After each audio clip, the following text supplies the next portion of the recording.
السلام علیکم ورحمۃ اللہ وبرکاتہ۔ امید ہے کہ آپ بخیر و عافیت ہوں گے۔ اللہ تبارک و تعالیٰ سے دعا ہے کہ اللہ تبارک و تعالیٰ آپ کو ہمیشہ خوش و خرم رکھے، اور یہ بھی امید ہے اور اللہ کی ذات سے امید اچھی ہی رکھنا چاہیے کہ آپ کی عید اچھی ہی گزری ہوگی، اور اللہ تعالیٰ سے یہ دعا ہے کہ آپ کی تمام عیدیں اچھی ہی گزریں۔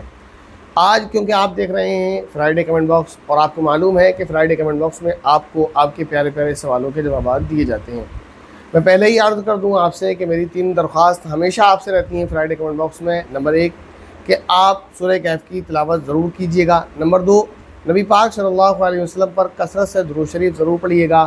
نمبر 3 مرحومین کو ایصال ثواب ضرور کیجیے گا۔ تو شروع کرتے ہیں آپ کے پیارے پیارے سوالوں کے جوابات کا سلسلہ۔ یقیناً سوالات بہت تھوڑے سے لیے گئے ہیں، کیونکہ آپ کو معلوم ہے کہ دن کون سے چل رہے ہیں، تو مشغولیت ان دنوں میں بھی کچھ زیادہ ہوتی ہے، آپ کو بھی معلوم ہے۔ تو کچھ سوالات ہیں جو لیے گئے، جو زیادہ ارجنٹ ہیں، جو لگا کہ ان کے جواب فی الحال دے دیے جائے، ورنہ وہ پرانی بات ہو جائے گی، پھر سستی اور پینڈنگ ہو جائے گی، اس کی وجہ سے پھر نہ ہم جواب دے پائیں گے اور نہ پھر آپ سن پائیں گے۔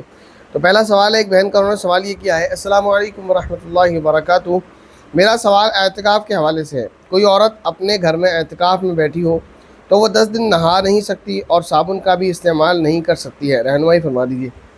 ہاں، بات صحیح ہے۔ اگر کوئی مرد یا عورت اعتکاف میں ہے تو وہ جو اعتکاف والی جگہ ہے، مرد مسجد میں اور عورت گھر میں، جس جگہ اعتکاف کر رہے ہیں وہاں سے بغیر ضرورت طبعی کے نہیں نکل سکتے، یعنی انہیں پیشاب وغیرہ کے لیے جانا ہو یا پھر غسل فرض ہو گیا ہے تو فرض غسل کے لیے جانا ہے اور نہانا ہے، صرف ٹھنڈک حاصل کرنے کے لیے وہ اپنی جگہ سے نکل کر نہا نہیں سکتے۔ اپنی جگہ میں رہتے ہوئے نہانے کا اگر کوئی انتظام ہو جائے تو وہ کر سکتے ہیں، اپنی جگہ سے نکل کر جو ہے جا کر جو ہے نہانا درست نہیں ہے، صرف ٹھنڈک حاصل کرنے کے لیے۔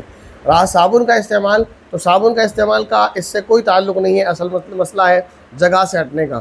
جگہ سے بلا ضرورت ہٹیں گے تو صابن کا استعمال کریں یا نہ کریں، اعتکاف ٹوٹ جائے گا، اور اگر اپنی جگہ پہ رہتے ہوئے صابن کیا شیمپو بھی استعمال کر لیں تو کوئی حرج نہیں ہے۔ اس کے بعد ایک بہن ہے، ان کا سوال ہے: السلام علیکم مفتی صاحب۔ وعلیکم السلام ورحمۃ اللہ وبرکاتہ، امید ہے آپ خیریت سے ہوں گے۔ جی الحمدللہ، ہم بھی بہت صحت اور عافیت کے ساتھ ہیں، اور دعا ہے اللہ تعالیٰ سے کہ اللہ تعالیٰ آپ کو خیر و عافیت کے ساتھ رکھیں۔ کہتی ہیں ایک سوال پوچھنا تھا، میری امی جان اعتکاف میں 10 دن کے لیے بیٹھی ہوئی ہیں، اگر کوئی ریلیٹو گزر جائے تو کیا وہ میت میں جا سکتی ہیں؟ تو اس کا جواب ہے نہیں جا سکتی ہیں۔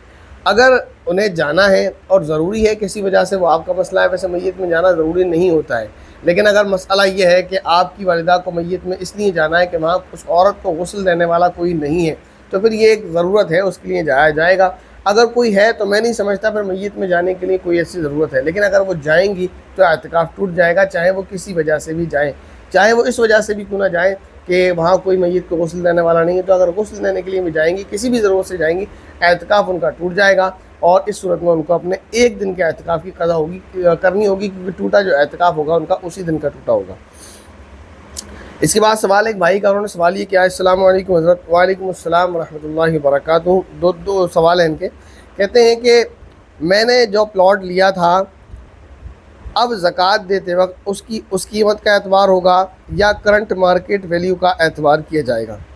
یعنی اگر کسی شخص نے، ان کا سوال یہ ہے کہ جو انہوں نے پلاٹ لیا تھا مثلا 5 لاکھ کا لیا ہو، ایک میں ایگزامپل آپ کو دے رہا ہوں، تو ایک یہ بات ہے کہ کسی بھی شخص نے کوئی پلاٹ لیا ہے بیچنے کے ارادے سے، اور اس کو لیا اس نے 1 سال یا 6 مہینے پہلے جو بھی ہے، اور لیا 5 لاکھ کا، اب اس کی قیمت بڑھ کر 10 لاکھ ہو گئی فار ایگزامپل، تو سوال یہ ہے کہ اب زکوٰۃ دیتے وقت اس قیمت کا اعتبار ہوگا جس قیمت میں وہ لیا ہے، یا کرنٹ مارکیٹ ویلیو کا اعتبار ہوگا؟ تو جواب یہ ہے کہ کرنٹ مارکیٹ ویلیو کا اعتبار ہوگا، آج وہ پلاٹ جس قیمت کا ہے اس قیمت کے اعتبار سے جو ہے زکوٰۃ ادا کرنی ہوگی۔ اس کے بعد ان کا دوسرا سوال ہے، کہتے ہیں کہ اگر نصاب پر سال گزر جائے تو کیا زکوٰۃ فوراً ادا کریں یا رمضان ہی میں ادا کریں؟ یہ ایک غلط فہمی ہے لوگوں میں، وہ یہ کرتے ہیں کہ وہ صرف رمضان میں زکوٰۃ ادا کرتے ہیں، اس بات کا خیال نہیں کرتے بالکل کہ ان کی جو نصاب ان کا ہوا ہے، جس وقت وہ مالک نصاب ہوئے اس وقت سے سال ان کا کب پورا ہو رہا ہے، سال پہلے پورا ہو رہا ہے، سال بعد میں پورا ہو رہا ہے، اس بات کا کوئی خیال نہیں کرتے لوگ۔ زکوٰۃ رمضان میں ہی دیتے ہیں۔ جو لوگ رمضان میں زکوٰۃ دیتے ہیں، اگر ان کا سال پورا نہیں ہوا ہے وہ پہلے ہی دے دیتے ہیں تو کوئی حرج نہیں، ان کی زکوٰۃ ادا ہو جاتی ہے۔ لیکن اگر کسی کا سال رمضان سے پہلے پورا ہوتا ہے اور وہ زکوٰۃ کو ڈیلے کرتا ہے، رمضان میں دیتا ہے، تو یہ چیز بہتر نہیں ہے، اس کو ایسا نہیں کرنا چاہیے۔ اگر نصاب پر سال گزر چکا ہے تو زکوٰۃ ادا کرنا واجب ہو چکی ہے۔ اب جو مستحقین ہیں ان کو تلاش کریں، جو مستحق مل جائے اس کو دیں۔ ہاں، ایک صورت ہو سکتی ہے کہ زکوٰۃ کی جو رقم ہے وہ نکال کر علیحدہ کر لے رمضان سے پہلے، اگر رمضان میں دینا چاہتا ہے تو یہ ایک گنجائش ہے کہ رمضان سے پہلے ہی نکال کر اپنے اصل مال سے نکال کر الگ کر لے کہ میری یہ زکوٰۃ ہے ساری، بالکل الگ کر لے اس کو اصل مال سے، اور پھر وہ اس کو رمضان میں ادا کرے یا رمضان سے پہلے ادا کرے۔ لیکن بہتر یہی ہے جب نصاب پر سال گزر جائے اور مستحق مل جائے، جو کہ آج کل بہت ہیں، اگر مستحق مل جائے تو پھر مستحق کے زکوٰۃ کو زکوٰۃ ادا کر دی جائے۔ اور اس وقت جو زکوٰۃ کا بہترین مصرف ہے وہ مدارس ہیں، علماء ہیں جو دین کی خدمت کر رہے ہیں، طلباء ہیں جو علم دین حاصل کر رہے ہیں، کیونکہ اگر یہ باقی نہیں رہیں گے تو پھر بہت خطرہ ہے کہ پھر ہماری نسل ایمان سے محروم رہ جائے گی۔ اگر یہ علماء دین کی خدمت نہ کریں، یہ طلباء علم دین حاصل نہ کریں، یہ مدارس علم دین نہ سکھائیں، تو پھر یہ بہت بڑے خسارے کا سبب ہے کہ آگے چل کر جو بچے اس وقت پڑھ رہے ہیں، طلباء ہیں، کل عالم بنیں گے، دین کی خدمت کریں گے، لیکن اگر ہم نے مدارس کو زکوٰۃ دینا بند کر دی، مدارس کو امداد دینا بند کر دی، تو وہاں تعلیم بند ہو جائے گی۔ جب تعلیم بند ہو جائے گی تو پھر کیا ہوگا؟ طلباء جو آج طالب علم ہیں وہ طالب علم نہیں رہیں گے، کوئی مزدوری کرے گا، کوئی کچھ کرے گا، کوئی کچھ کرے گا، اور علم اس طرح ختم ہو جائے گا۔ تو پھر یہ نسل کے لیے، ہماری نسل کے بارے میں ایمان کا خطرہ ہے، تو ایسے کام نہیں کرنا ہے۔ اسی طرح جو علماء ہیں تو ان کی ہمیں ویسے ہی خدمت کرتے رہنا چاہیے، ان کو ہدایہ اور تحفے دیتے رہنا چاہیے، لیکن اگر ہم ان کو وہ نہیں دے رہے ہیں تو جو زکوٰۃ کا بہترین مصرف ہے یہی ہے کہ آپ ان کو دیں۔ قرآن کریم نے بھی اس بات کی تائید کی ہے، وہ انشاءاللہ کبھی تفسیر میں آپ کو بتا دیا جائے گا۔ اس کے بعد ایک سوال ایک بہن کا، کہتی ہیں السلام علیکم ورحمۃ اللہ وبرکاتہ۔ وعلیکم السلام ورحمۃ اللہ وبرکاتہ۔ مفتی صاحب، ہمارا چھوٹا بھائی اعتکاف میں بیٹھا ہے، پوچھ رہا تھا کیا مسجد کی کھڑکی سے باہر دیکھ سکتا ہوں؟ جی بالکل دیکھ سکتے ہیں۔ میں نے جیسے پہلے بتایا کہ اعتکاف میں یہ چیز منع ہے کہ آپ مسجد سے یعنی اعتکاف والی جگہ سے باہر نکلیں۔ اعتکاف والی جگہ میں بیٹھے ہوئے آپ وہاں سے باہر دیکھ سکتے ہیں، یا کوئی ضروری کام دنیاوی آپ کر سکتے ہیں۔ اسی طرح لوگوں میں یہ بات مشہور ہے کہ جو اعتکاف میں بیٹھا ہے وہ آسمان کو نہ دیکھے، آسمان کی نگاہ اس پر نہ پڑے، اور کسی دوسرے کی نگاہ اس پر نہ پڑے۔ پتہ نہیں کس طرح کی باتیں جو ہیں، ان باتوں کا حقیقت سے کوئی تعلق نہیں ہے۔ جو اعتکاف میں بیٹھا ہوا ہے یا اعتکاف میں بیٹھی ہوئی ہے وہ آسمان کو دیکھ سکتی ہے، آسمان اس کو دیکھ سکتا ہے، کوئی اس کو دیکھ رہا ہے اگر محرم ہے تو اس کو دیکھ سکتا ہے، وہ کسی کو دیکھ رہی ہے اگر محرم ہے تو اس کو دیکھ سکتی ہے، کوئی پابندی نہیں ہے۔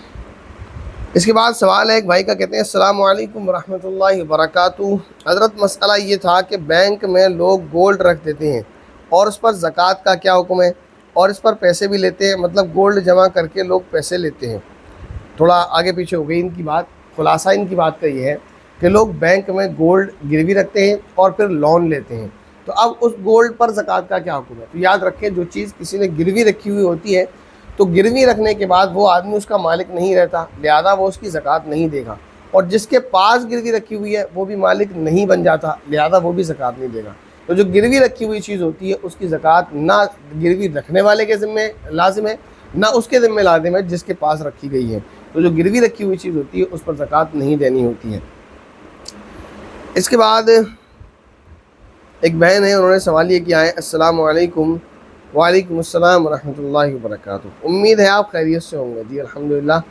ایک سوال تھا، وہ سوال یہ ہے کہ ہمارے یہاں ایک عالم کو لگا کہ شب قدر کل کی رات تھی، یعنی 27ویں رمضان تو کیا سچ میں کل تھی؟ تو ایسا نہیں ہے، یہ تو اللہ ہی بہتر جاننے والا ہے۔ یہ بات تو اللہ تعالیٰ نے نبی پاک صلی اللہ علیہ وسلم کو بتائی ہے یا نہیں بتائی، لیکن نبی پاک صلی اللہ علیہ وسلم نے امت کو نہیں بتائی، اور نبی پاک صلی اللہ علیہ وسلم کو بتائی تھی لیکن وہ بھلا دی گئی کہ وہ رات کون سی رات ہے۔ تو بس یہی حکم ہے کہ اس کو طاق راتوں میں تلاش کرو۔ تو یہ کہنا کسی کا، ہاں علماء نے اپنے علم کی بنیاد پر، اور اپنے یہ خود کی چیز نہیں ہے، قرآن حدیث سے انہوں نے کچھ نکات نکالنے کے بعد یا اپنے اجتہاد کی بنیاد پر، جیسے علامہ ابن رجب حنبلی رحمۃ اللہ علیہ کے حوالے سے قول مشہور ہوتا ہے کہ اگر جو ہے رات جو ہے طاق راتوں میں اگر کوئی رات جمعے کے دن سے مل جائے، یعنی وہ جمعے سے پہلے والی رات ہو، اور صبح روشنی اچھی خاصی ہو، تو امید کی جا سکتی ہے کہ وہ لیلۃ القدر ہے۔ تو ایسے ہی 27ویں رمضان، یعنی رمضان کی جو 27ویں شب تھی اس سال، وہ کچھ ایسے ہی تھی کہ وہ جمعے سے پہلے والی رات تھی اور اس دن صبح روشنی اچھی خاصی تھی۔ تو اس بنیاد پر انہوں نے عالم صاحب نے کہا ہوگا، تو ان کا کہنا درست ہے، غلط نہیں ہے، کیونکہ انہوں نے جو کہا ہے اپنی طرف سے نہیں کہا، اس قول کی بنیاد پر کہا ہے۔ بہرحال یہ کہ حدیث سے ثابت نہیں ہے۔ سوالات آپ کے بہت ہیں لیکن وقت کم ہے، یہی کچھ سوالات آپ کے لیے گئے، آپ سوال کریں انشاءاللہ، باقی آپ کے سوالات کو نیکسٹ کمنٹ باکس میں لے لیا جائے گا۔ درخواست بس آپ سے یہی ہے کہ اپنی پیاری پیاری دعاؤں میں ہمیں یاد رکھیے گا، اور اس ویڈیو کو لوگوں کے فائدے کے لیے اور صدقہ جاریہ کے طور پر اپنے فائدے کے لیے اس کو آگے شیئر کیجیے گا، تاکہ وہ لوگ اس کے ذریعے سے صحیح مسائل کو سیکھ سکیں اور ان پر صحیح طریقے پر عمل کر سکیں، جس سے آپ کو بھی فائدہ ہوگا، ان کو بھی فائدہ ہوگا، اور انشاءاللہ مجھے بھی فائدہ ہوگا۔ السلام علیکم ورحمۃ اللہ وبرکاتہ۔